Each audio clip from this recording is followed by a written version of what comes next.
This could be anyone's story. It just happens to be mine. When I arrived abroad, I thought I was stepping into opportunity. I thought I was entering the system. I was wrong. I didn't enter the system. I entered survival.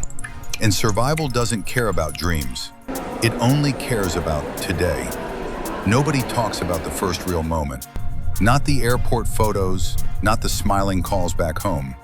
The first real moment is when you realize you don't exist here.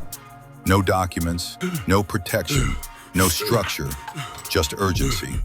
I worked under the table, where names don't matter and questions are dangerous. You don't ask about contracts. You don't ask about overtime. You don't ask about rights. You ask one thing: can I start tonight? Restaurants at night, kitchens in silence, the heat from ovens, the smell of grease that stays in your clothes, the sound of plates crashing. You learn quickly, move fast, speak less, don't attract attention, because attention brings questions, and questions can end everything.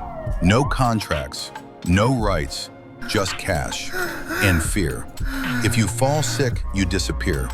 If you complain, you are replaced. There is always someone waiting, someone newer, someone quieter, someone more desperate. You are not a worker in survival mode. You are a slot, and slots are easy to refill. I wasn't building a future yet. I was buying time. Time to stabilize. Time to figure something out. Time to enter the system legally. But time moves differently when you're undocumented. Days become weeks. Weeks become months. Months start blending together, and the words "for now" become dangerous. For now, I'll manage. For now, I'll endure. For now, I'll stay quiet. But for now, quietly becomes your life. Survival changes you. You stop thinking in years. You think in rent cycles. You think in paydays. You think in worst-case scenarios. What if I get sick? What if immigration checks happen? What if my boss refuses to pay me?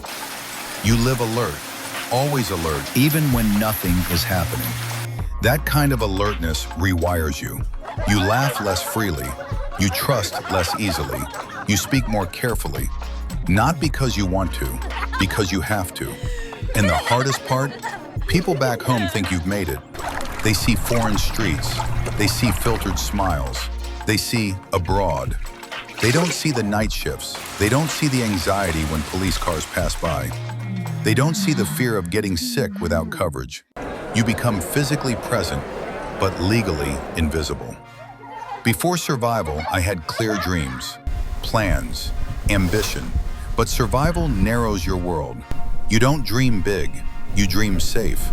You don't think long-term, you think stable. I made it through another week. That becomes victory. And slowly, you forget who you were before fear became your roommate. This isn't just my story. It's happening in America, in Canada, in the UK, across Europe, across the world. Different accents, same survival. Maybe you're remembering your first years abroad. Maybe you're living it right now. Maybe you're planning to leave and nobody has told you this part. Survival is not weakness. But staying in survival too long can make you forget you deserve more. And if this is you, you are not alone.